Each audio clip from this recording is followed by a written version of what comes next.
Halo pemirsa GPR TV dari Sabang sampai Merauke, dari Miangas hingga Pulau Rote. Bertemu lagi bersama saya Mona Azari Disak dalam program Kominfo Newsroom.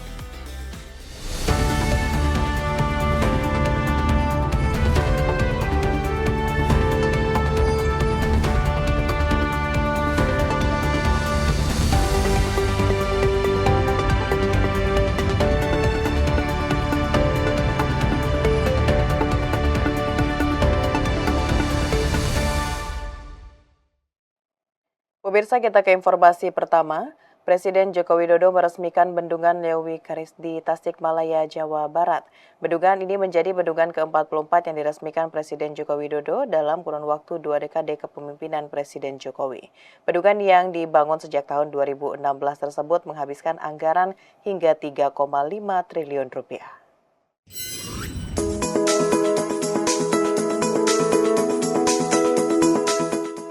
Presiden Joko Widodo pada Kamis 29 Agustus 2024 meresmikan Bendungan Lewi Keris di Tasikmalaya, Jawa Barat. Bendungan Lewi Keris menjadi bendungan ke-44 yang diresmikan Presiden Joko Widodo yang mampu mengairi daerah irigasi seluas 11.200 hektar. Bendungan yang dibangun sejak tahun 2016 tersebut menghabiskan anggaran hingga 3,5 triliun rupiah. Dengan luas area sekitar 243 hektar, Bendungan Lewi Keris memiliki volume daya tampung bendungan sekitar 81 juta meter kubik air.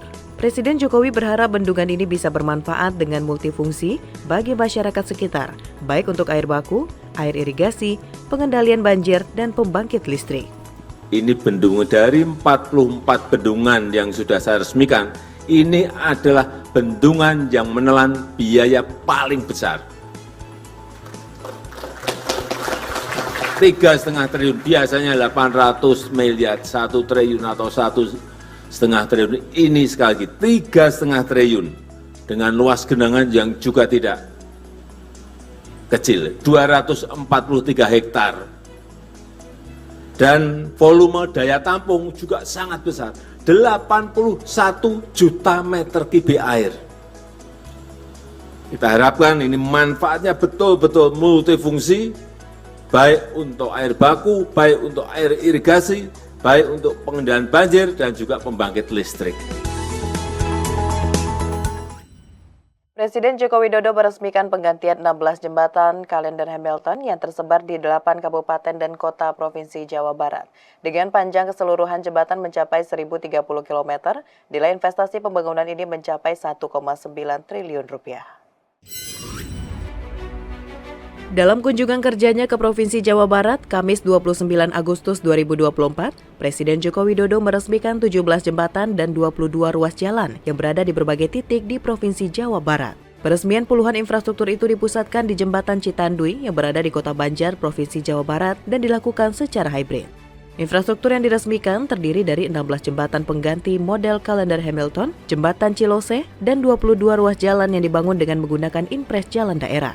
Bismillahirrahmanirrahim.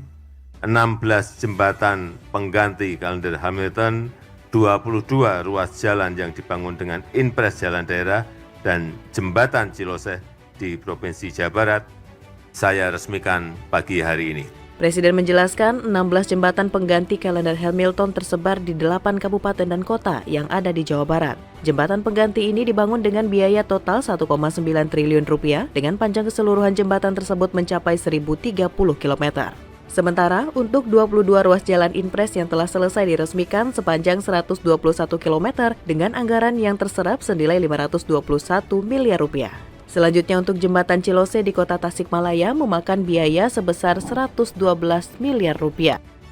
Kita harapkan dengan jembatan ini yang merupakan bagian dari lingkar utara Kota Tasikmalaya, ini akan meningkatkan konektivitas dan aksesibilitas menuju bandara dan Kota Tasik, yang juga akan mengatasi kemacetan yang ada di dalam Kota Tasikmalaya. Pemirsa, Presiden Joko Widodo menyatakan rencana pembatasan pembelian bahan bakar minyak bersubsidi yang dicetuskan sebelumnya oleh Menteri ESDM Bahlil Lahadalia masih dalam tahap sosialisasi. Presiden menegaskan hingga saat ini pemerintah belum memulai rapat ataupun keputusan mengenai pembatasan pembelian BBM bersubsidi.